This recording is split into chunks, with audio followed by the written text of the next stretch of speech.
चलते हैं। जल्द ही दरअसल इन सरकारी बैंकों को, कुछ सरकारी बैंकों को जिनकी एसेट क्वालिटी अच्छी है, जिनकी ओर से प्रदर्शन अच्छा देखने को मिल रहा है, उनको महारत्न और नवरत्न का स्टेटस भी मिलेगा। ये सीएनबीसी आवाज के हाथ एक्सक्लूसिव डिटेल्स लगे हैं। लक्ष्मण रॉय हमारे इकोनॉमिक पॉलिसी एडिटर इस स्टोरी को ट्रैक कर रहे हैं। लक्ष्मण, पहले बताइए कि डिटेल्स क्या है और फिर सुमित से जानेंगे कि किन किन बैंकों के फेवर में इनफैक्ट ये खबर जाएगी। पहले आप बताइए। इंडिया के नंबर 1 ब्रोकर जिरोधा के साथ जुड़िए, जहां पर आपका ब्रोकरेज कुछ भी नहीं लगेगा। ब्रोकरेज लगेगा तो सिर्फ इंट्राडे ट्रेड में, वह भी सिर्फ 20 रुपए। तो दोस्तों, अकाउंट ओपनिंग की लिंक डिस्क्रिप्शन में है, जाइए लिंक पर क्लिक करके जिरोधा में अकाउंट ओपन कराएं। देखिए, जिस तरीके से मुझे संकेत मिल रहे हैं वित्त मंत्रालय की तरफ से, मुझे लगता है कि सरकारी बैंकों की अभी जो तस्वीर आप देख रहे हैं वो तस्वीर अब आने वाले दिनों में नहीं रहने वाली है।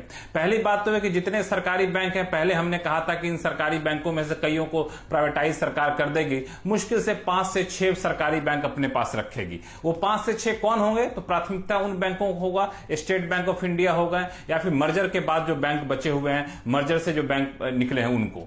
अब इन बैंकों को सरकार वैसे ही नहीं छोड़ेगी। इन बैंकों का परफॉर्मेंस सुधारना चाहती है, इन बैंकों को ज्यादा ऑटोनॉमी देना चाहती है ताकि वो बड़े बड़े फैसले खुद ले सके। इसके लिए जो प्रस्ताव तैयार किया गया वो ये है कि जिस तरीके से सरकारी कंपनियों को हम महारत्न, नवरत्न, मिनी रत्न का दर्जा देते हैं, वैसा ही सरकारी बैंकों को भी महारत्न, नवरत्न, मिनी रत्न का दर्जा दिया जाए। जिस बैंक का प्रॉफिट काफी अच्छा है, जिस बैंक का टर्नओवर काफी अच्छा है, उसको महारत्न का दर्जा दिया जाए। मिसाल के तौर पर स्टेट बैंक ऑफ इंडिया को महारत्न का दर्जा दिया जाए, और जिनका प्रॉफिट टर्नओवर थोड़ा सा नीचे है उनको मिनी रत्न, नवरत्न का दर्जा दिया जाए। उससे सिर्फ उपाधि नहीं मिलेगी, बल्कि फायदा यह होगा कि ये बैंक अपने बड़े बड़े निवेश संबंधी फैसले खुद ले सकेंगे, सरकार की दखलंदाजी नहीं होगी। बड़े कमर्शियल डिसीजन खुद ले सकेंगे, सरकार की दखलंदाजी नहीं होगी। इतना ही नहीं, जो बैंकों के सीनियर एग्जीक्यूटिव हैं उनको ईसॉप देने की व्यवस्था है, प्रस्ताव है। अभी ईसॉप नहीं मिलता है, बता दूं आपको। ईसॉप दिया जाएगा ताकि वो ज्यादा बेहतर काम करने के लिए उत्सुक हो और बेहतर परफॉर्मेंस करने वाले कर्मचारियों को बढ़ावा दिया जाएगा। तो ये पूरा प्लान है सरकारी बैंकों को लेकर के। ओके, तो सरकारी बैंकों के लिए एक बड़ा प्लान, और उसी के चलते हमने देखा चाहे वो बैंक ऑफ बड़ौदा का स्टॉक हो या फिर स्टेट बैंक ऑफ इंडिया का स्टॉक हो, उनमें आउट परफॉर्मेंस देखने को मिली है।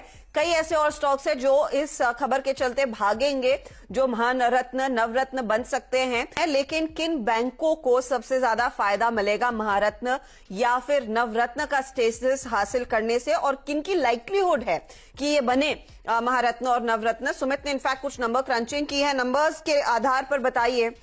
सुमित, आपका डेटा क्या कह रहा है? देखिए, करीब करीब 12-13 बैंक्स के ऊपर हमने नजर रखी है, 12 पीएसयू बैंक्स के ऊपर नजर रखी है, और 12 बैंक्स में जो सबसे पहली एलिजिबिलिटी है, लक्ष्मण जी भी ये बात कह रहे थे और हमने लगातार बताया भी है कि एसबीआई पहला प्रोबेबल कैंडिडेट है जो कि महारत्न का स्टेटस पाएगा। नंबर्स भी साफ हैं क्योंकि मार्केट कैप के लिहाज से सबसे बड़ा बैंक, सरकारी बैंक है ये। दूसरा, लगातार पिछले 3 साल से प्रॉफिटेबिलिटी भी मेंटेन कर रहा है, और आमतौर पर जो महारत्न का क्राइटेरिया वो यही होता है कि लगातार जिसका टर्नओवर 25,000 करोड़ से ज्यादा हो, प्रॉफिटेबिलिटी 3 साल से हो, 10,000 करोड़ से ज्यादा की नेटवर्थ हो, और मार्केट कैप के लिहाज से भी ठीक ठाक साउंड करे, तो वो महारत्न बन सकता है। तो वो क्राइटेरिया सबसे पहले तो एसबीआई मैच करता ही है, तो इसका नाम तो आप ऑलमोस्ट सर्टेन मान के चल सकते हैं। कुछ और नामों में इसमें पीएनबी को आप देख सकते हैं, बैंक ऑफ बड़ौदा और यूको बैंक को भी देख सकते हैं। ये वो बैंक है जो कि मार्केट कैप के लिहाज से पहले 4 पायदान पर आते हैं, तो इस लिहाज से भी इनको एक अच्छे बैंक के या फिर महारत्न के स्टेटस में कहीं डाला जा सकता है। इसके अलावा नवरत्न में आप यूनियन बैंक जैसे नामों को शामिल होता हुआ देख सकते हैं, या फिर Indian overseas bank, bank of India, Canara bank जैसे बैंक हैं, इनको आप उसमें आते हुए देख सकते हैं। ये सेकंड बेस्ट मार्केट कैप के लिहाज से 4 बैंक्स दिखाई पड़ेंगे आपको पीएसयू स्पेस में।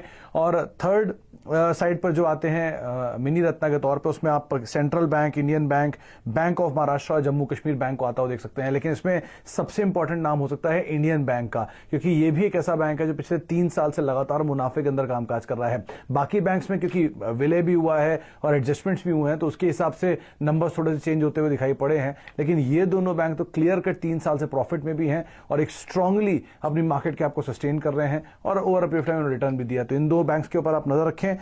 2 साल से मुनाफे वाले सेंट्रल बैंक और केनरा बैंक जैसे बैंक भी हैं। तो पहले 4 नाम आपको जो दिखाई पड़ेंगे वो है एसबीआई, पीएनबी, बीओबी और यूको बैंक, और दूसरे 4 नाम जो हैं उसमें आता है union bank, Indian overseas bank, bank of India, Canara bank, और एक इंडियन बैंक जिसके ऊपर आप अलग से नजर रख सकते हैं। यदि आप लोग बाजार में ट्रेडिंग या निवेश करते हैं और अभी भी ब्रोकरेज के नाम पर अपनी हजारों रुपए बर्बाद कर रहे हैं तो अब बदलिए और देश के सबसे अच्छे, बड़े और सबसे भरोसेमंद ब्रोकर जिरोधा के साथ जुड़िए, जहां पर आपका ब्रोकरेज कुछ भी नहीं लगेगा।